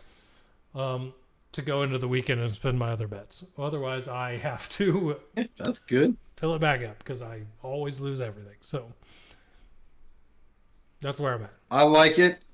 I will say the only thing on that concerns me actually is the Kittle, because so far he's had 19 yards and 30 yards. So he needs to get 40 in a game that they shouldn't have to throw a lot. So, I mean, that's the other ones. I don't think the Giants get blown out by like 14. So I think that's a good spread. And then McCaffrey, easy. Waller, yeah. But the Kittle one's the only one that gives me a little bit of pause. I went with, I heard that Brandon Ayuk is dealing with a shoulder injury. I'm guessing if he plays, he doesn't play a lot. They don't need him against the Giants, so why not bench him and let him rest? So I went Debo Samuel over 4.5 total receptions and over 55.5 receiving yards.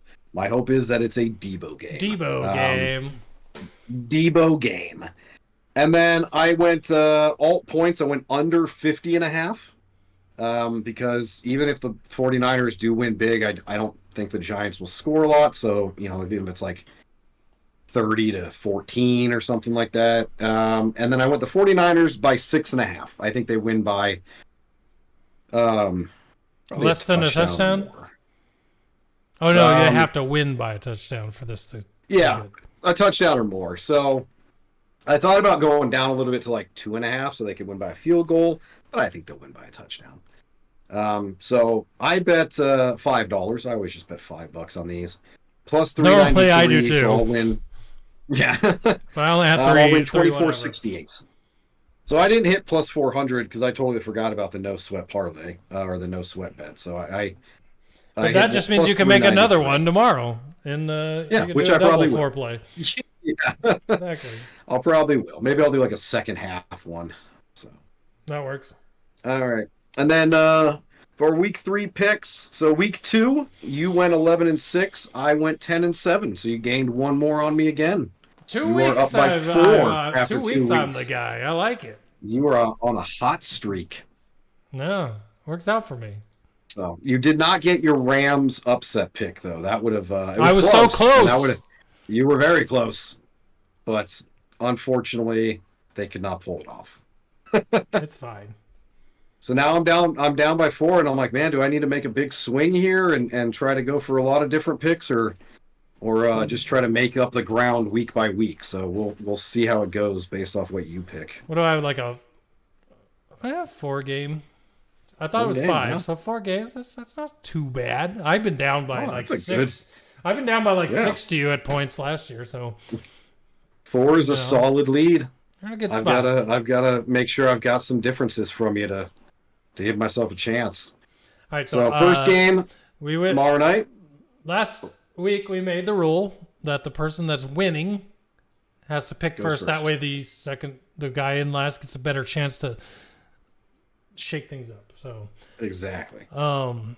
Giants at 49ers. 49ers are favored by 10.5. I will take the Giants to cover the spread and the 49ers to win the game. I don't think the Giants win. Yeah. They barely beat a bad Arizona team. But I don't. No, I think their offense is unlocked, as they say, and they can play a decently close game to the Niners. But I think the Niners have a better defense than the Cardinals, though. So obviously I'm picking the 49ers. I'm not going to go crazy here and try to be all different. 49ers easily win that game. Alrighty. The next game we got is the Titans at the Browns, where the Browns are favored by 3.5. I'm going to take,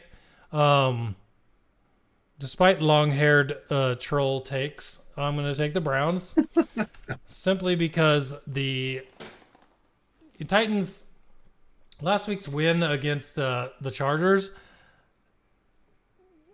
kind of a fluke in my mind. So, and I think the Browns are good. Yeah, the Browns are good. Absolutely agree. I'm not. I think the only thing you have to worry about in this game is how Jerome Ford, Kareem Hunt do in that offense to keep it rolling the way it has been the past few weeks. But we could also see Deshaun Watson take everything personally and decide he's going to ball out against them. Yeah, I don't know. We'll see, but I don't believe in the Titans beating the Chargers.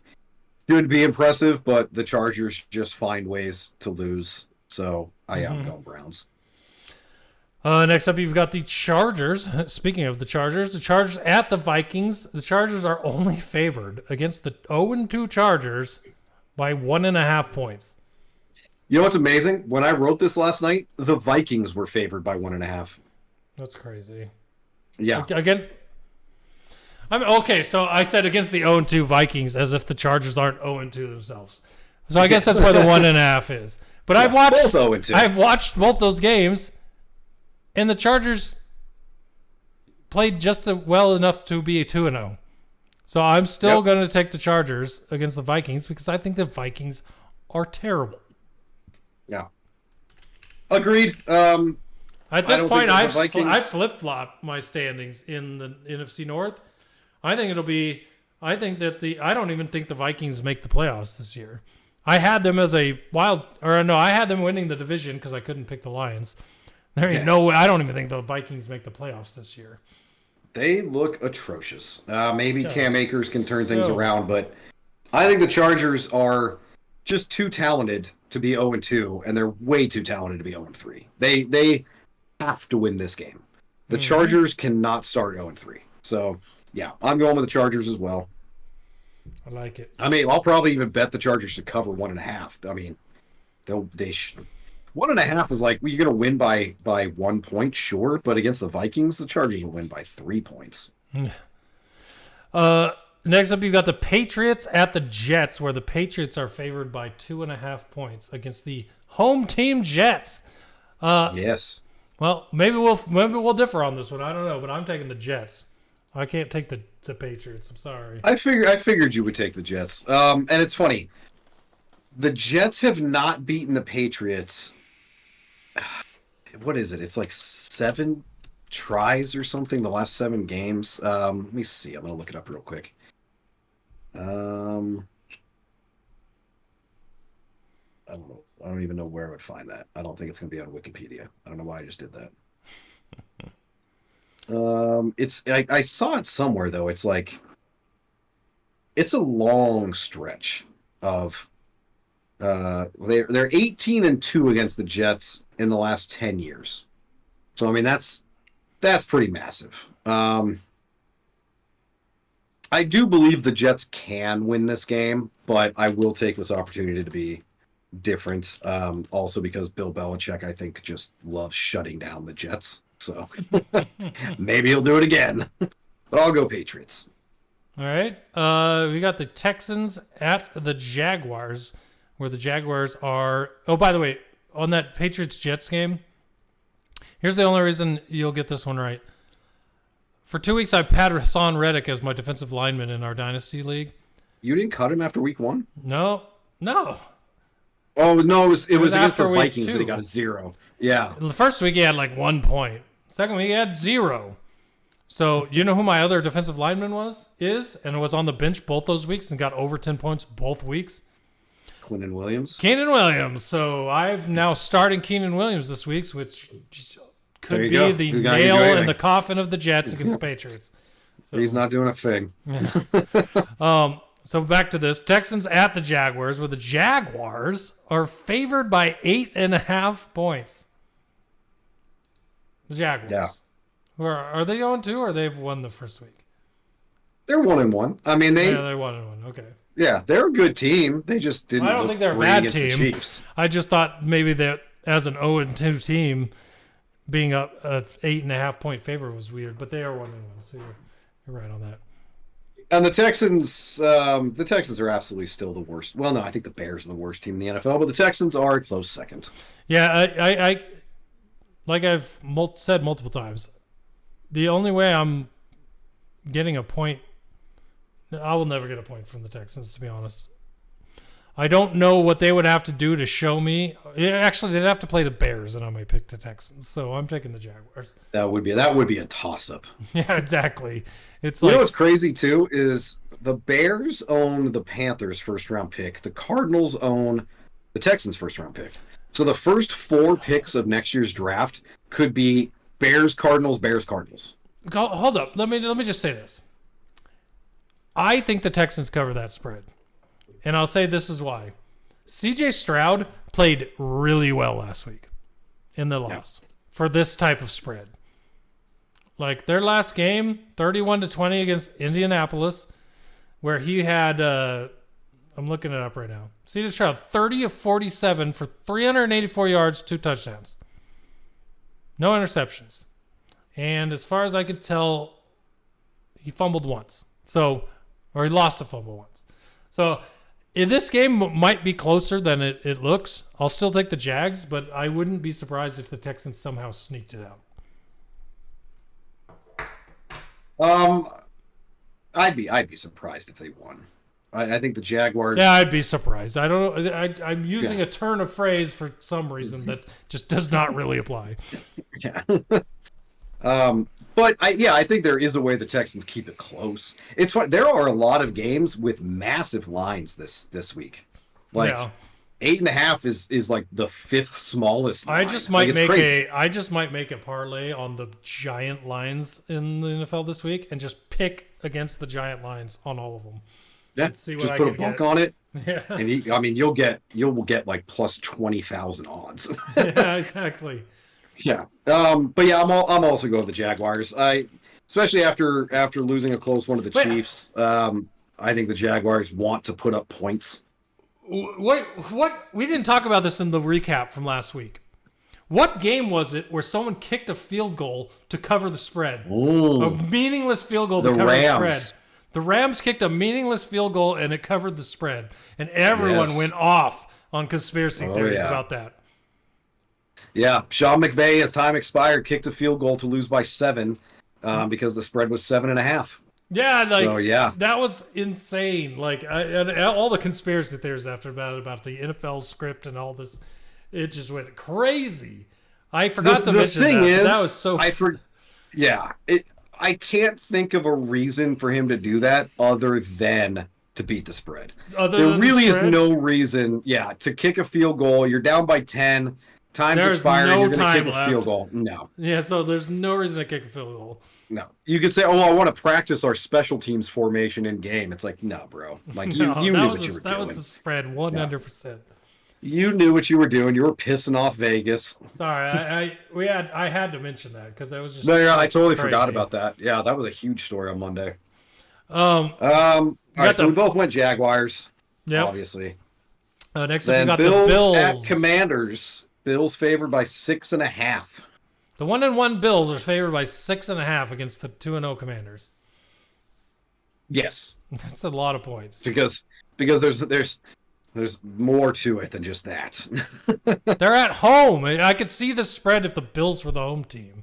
Doesn't make sense to me.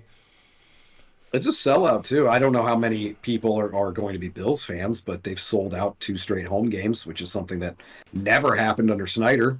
Well, so this is let me correct this spelling for you. There you go. Thank you. I know we're going to be different on this one, but I'm going to take the Commanders. Wow. Yep. They're at home. They're 2-0. They've played really well.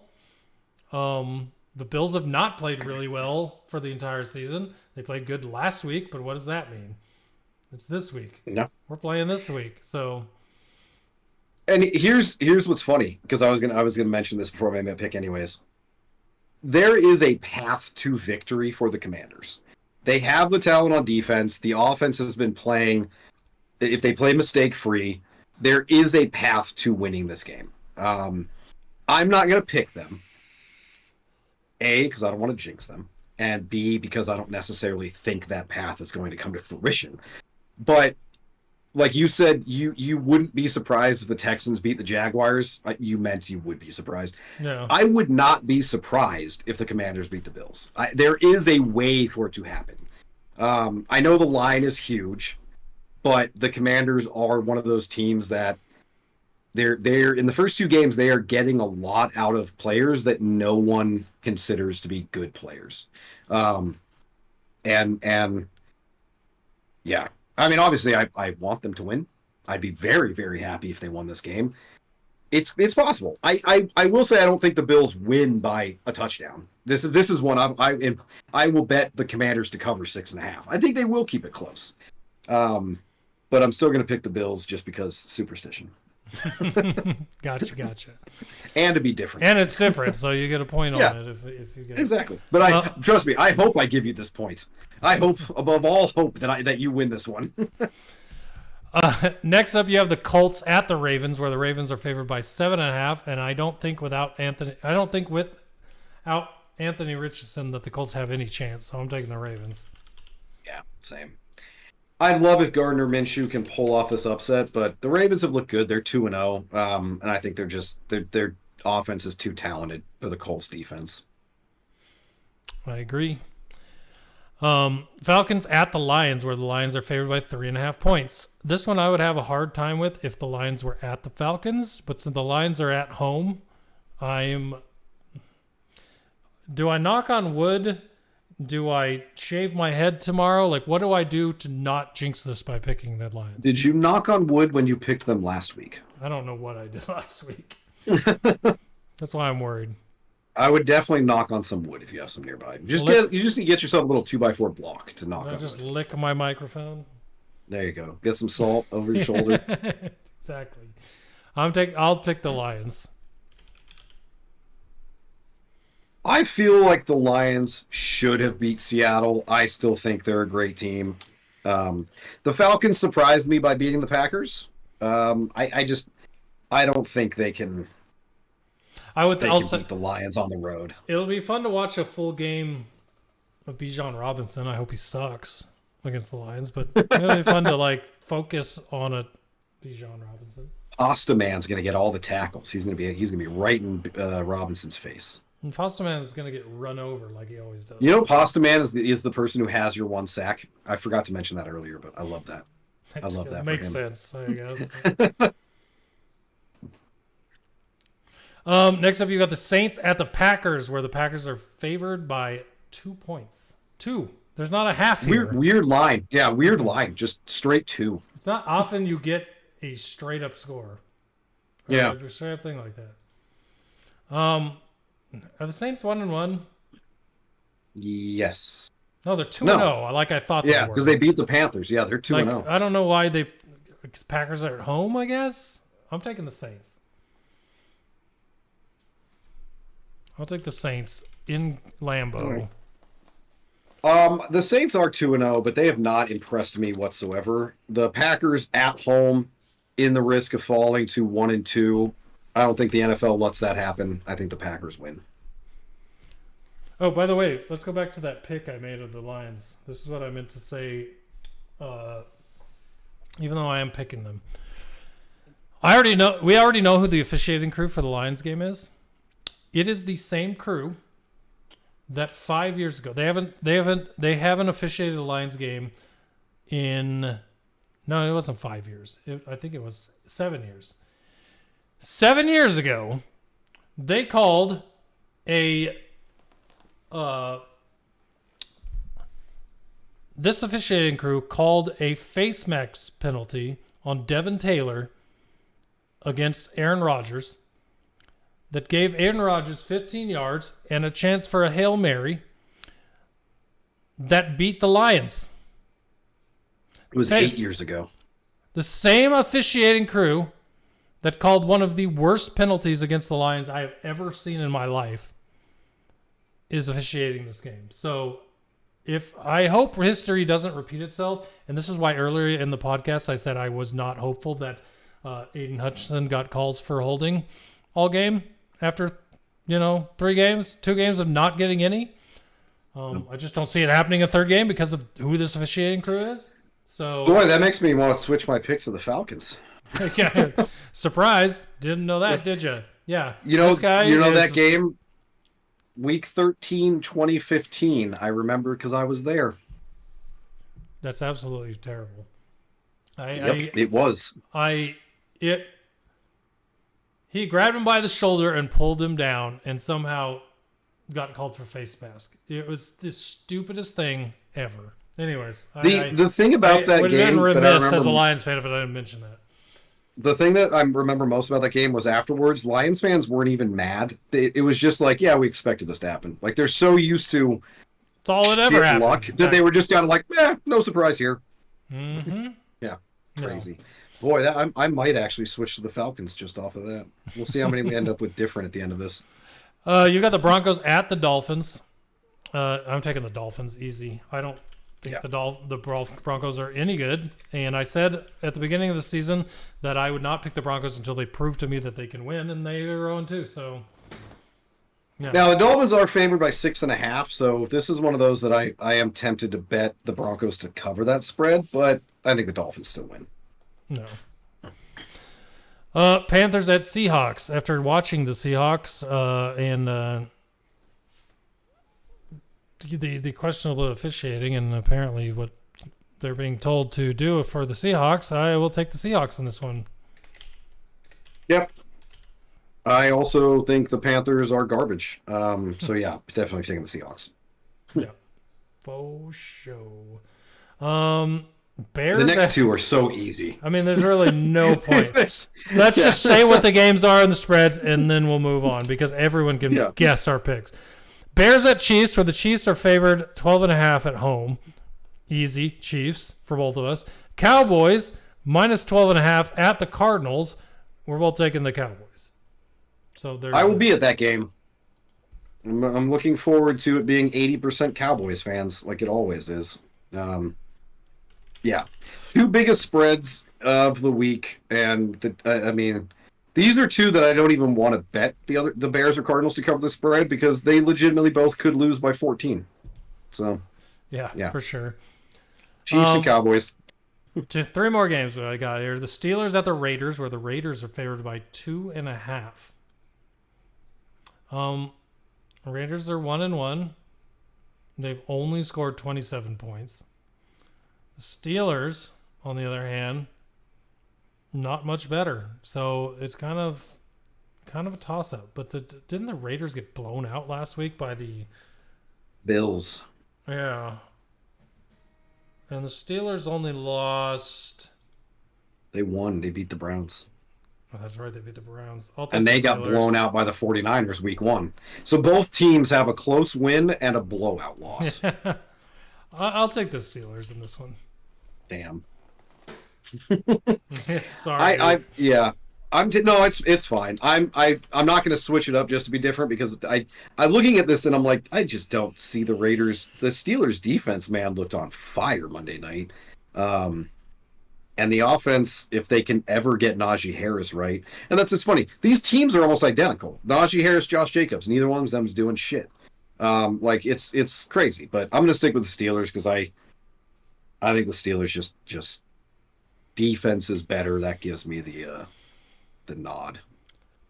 Eagles -4.5 at the Buccaneers. I really would like to pick the Buccaneers, but I'm going to have to go with the Eagles.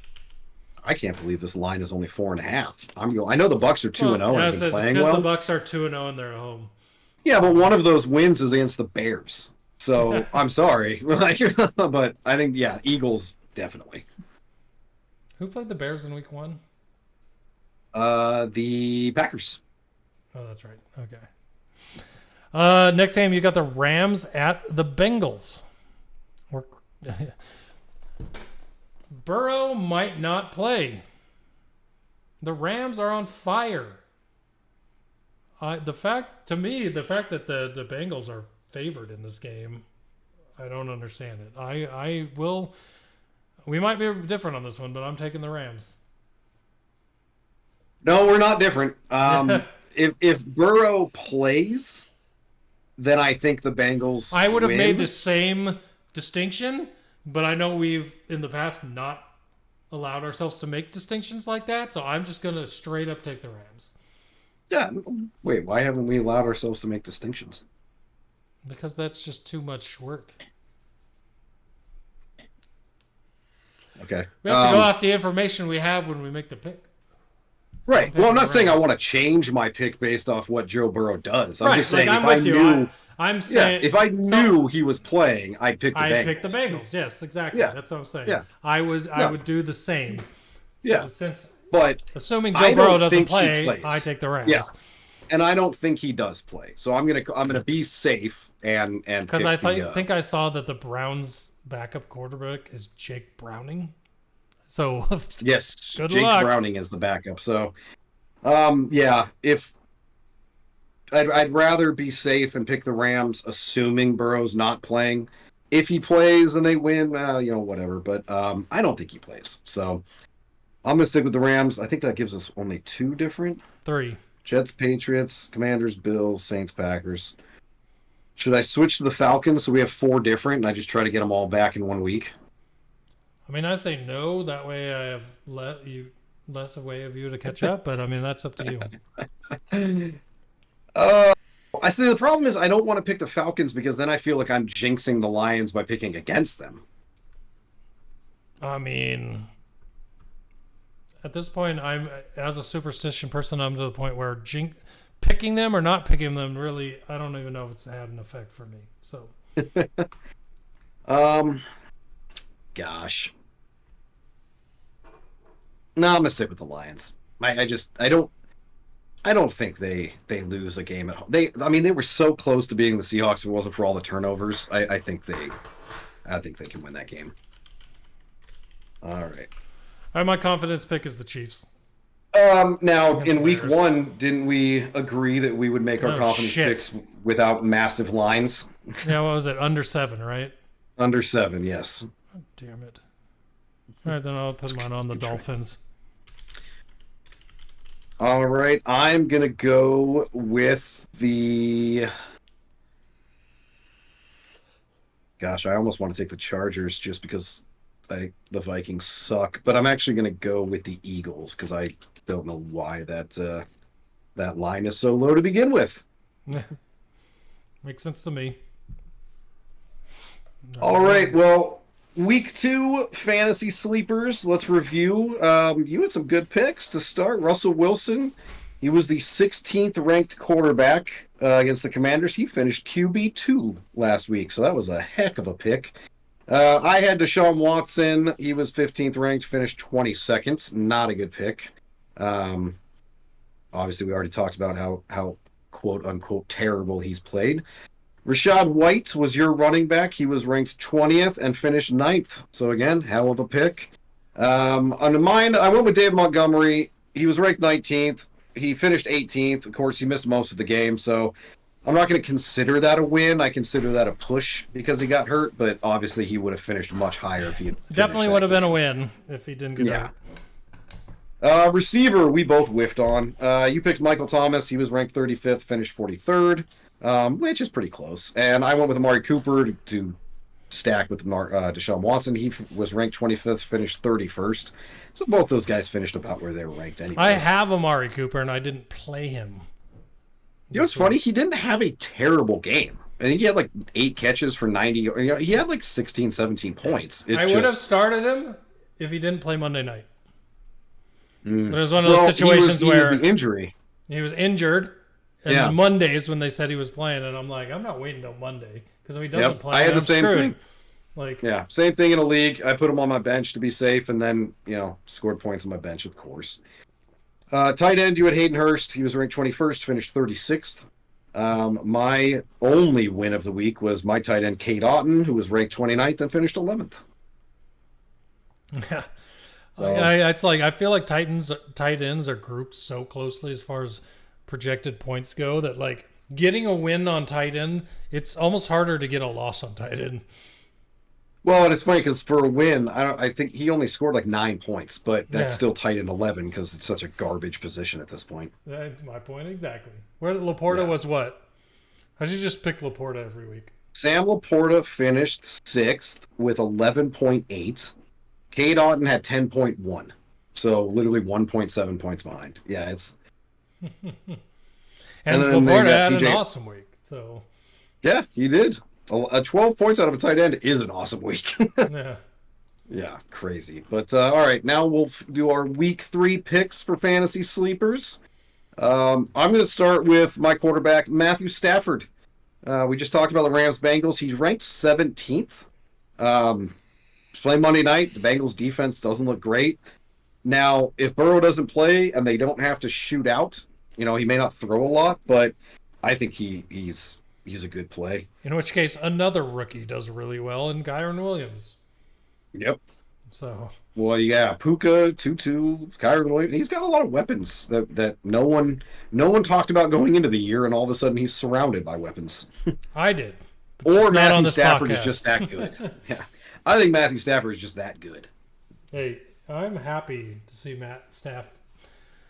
Matthew Stafford come back after his injury. Matty Staffy. I don't know which nickname I was trying to go for there. So you couldn't decide in the moment. Word zing. It's hard. Running back, I have since you didn't tell your quarterback yet. Oh, I didn't say. Oh, my quarterback is Dak Prescott, 13th ranked QB versus the Cardinals. The Cardinals defense looks absolutely terrible last week in the second half. They don't have Budda Baker. So their best defensive player is not playing against one of the best teams in the NFL. So good luck, Cardinals defense. Dak Prescott, that's my pick. Yeah, I like it. It's going to be a massacre on Sunday. Running back, I went with Najee Harris. He's ranked 25th because he's done nothing all year. Ranked 25th because that's higher than his rank on the rushing list. Yeah, Yeah, because he is. The Vegas has the sixth worst run defense so far. They just got gashed by James Cook. I think the Steelers they won last week, but they know they need to get Najee more involved, and I think I just think he finishes higher than 25th. I don't think he goes nuts, but I think he finishes higher than 25th. That's why he's my pick. All right, I'm with you. I got Raheem Mostert as the 20th ranked running back versus Denver. And you had, for the reasons you had Najee with the 6th worst defense in Vegas, Denver has the 9th worst rushing defense, and Raheem Mostert just went off last week. So to be ranked 20th, that seems like a prime for a win. Yeah, it's a low rank for a guy that's having a pretty good season so far. By the way, we should start keeping rankings of this as well. That would be fun. Oh, you want to keep track of how many we get right and wrong? Yeah. Why not, man? Everything's a competition. We like football. We like competition. Yeah, make everything a competition. All right, exactly. I will. We'll keep tracking and see how the season goes. Who's the better fantasy football picker? Maybe I said that because I won 2 this week. I kind of figured. Yeah, you're feeling good. Watch next week. I suck. I'm perennially bad at this. So I might just be handing you bragging rights, but I feel good right now. So you started off strong, so we shall see. Receiver, I'm going with Zay Flowers. He's played well first 2 weeks going against Indianapolis, 2nd worst pass defense in the league. He's ranked 35th. No Odell Beckham. They have the Ravens don't have a running back. They just have a bunch of running backs, including Kenyon Drake, who's back in the NFL. So yeah, I think Zay Flowers, again, 35th. Come on, that dude's going to finish higher than that. He's been higher than that both weeks he's played, yeah. I'm pretty sure. I took Drake London from the Falcons against the Lions, who, despite their defense being good in week 1, their defense was terrible last week, and they are one of the worst pass defense by ranking right now, despite looking good. At least they look better than they did last year. So I'll take Drake London on this one, and I will be happy if I'm wrong. This is the reverse jinx. Mm-hmm. Should have just gone with all Falcons. Tight end, I'm going with Adam Troutman. He's ranked 31 tight end and they're playing Miami. Denver's going to have to throw a lot because Miami is going to score a lot. He didn't catch a single pass in week 2. I believe Greg Dulcich is out, so he is their number 1 tight end. I mean, 31st tight end, he's got to score like 4 points to finish higher than that. Dulcich was in week 1, and Troutman did really well, so it would still not surprise me. Yeah. I just think Denver's going to have to throw a whole lot, so some of them will go to Troutman. Yep, understandable. I picked Mike Gesicki from the Patriots against the Jets. Yes. Jets pass defense, not as good as their run defense, and Mike Gesicki finally, I think he had 6 targets last week, 3 or 4 catches with like 30, 40 yards. So I feel like they're starting to figure out what Gesicki can do in their offense, and how tight ends do in the Patriots offense. So that's why I have picked the Patriots tight end. I like it. Not to mention, I just love Mike Gesicki. I love him as a Dolphin. I was excited for him to go to the Patriots because of what they do with tight ends. So we shall see what happens. Absolutely. Sweet. Well, there you go. That's it. That is the pod. We have done it. We've made it through week 2 and previewed week 3, just as we wanted to do. Kept it under 2 hours. Yeah, barely. See? Exactly. Excuse me. Like we've said, this podcast is exclusively for long-haul truckers and people stuck in rush hour traffic. And people that have very big backyards to run their lawnmower through. So yes, exactly. Somebody, in fact, I bet you someone's listening to this on a riding mower mowing like a football field. And they're like, perfect, 2 hours. got 2 days until the football game starts on Sunday. I'm just going to listen to these guys talk about it before the game starts. That's just enough time to listen to us. 2 days. We should start doing an intermission halfway through. We'll just play. What is the name of that song? Okay, never mind. I was thinking the pop up up. What is that show? Sanford and Sons. Yeah, we'll just play the Sanford and Sons song for like 3 minutes. There you go. Everyone will love it. I don't know if we get the licensing fee for that song though. It's so old; it might be free. It might be public domain. Yeah, public domain at this point. Just look up some public domain songs to play. The Winnie the Pooh song will be on there. Thank you everybody for listening. We appreciate you. That'll do it for week 2 with the preview of week 3. We appreciate you. We'll be right back here next week to cover all of our predictions for week 3 and talk about if we were right or how deathly wrong we were. But it's been fun this week. Thank you everybody for listening. Everybody that's listening to the podcast. Did see an uptick in new listeners last week. So hopefully if you are made it this far through the podcast again this week, thank you for sticking with us and hanging out. We appreciate you guys. Catch a live stream. They're every Wednesday on YouTube at Coffin Corner. You can come catch us out there. But if you don't and you are just wanting to listen to it on your trucking venture, we appreciate that as well. So thanks to everybody that's listening. You can also find us on X at Coffin Corners. You can find us on TikTok at Coffin Corner Podcast. And any place you can find a podcast, you will find Coffin Corner Podcast. So thank you everybody for listening. We'll be back next week with week 3's information and the preview of week 4. Until then, unless Richie has anything else to say, that is going to do it for us. No, I think you covered it. Please check out our TikTok where we're going to start posting videos with terrible takes just to piss people off just and to interact see with what us. kind of engagement they get. That'll be great. Yep. That'll be fun to see. It's a social experiment.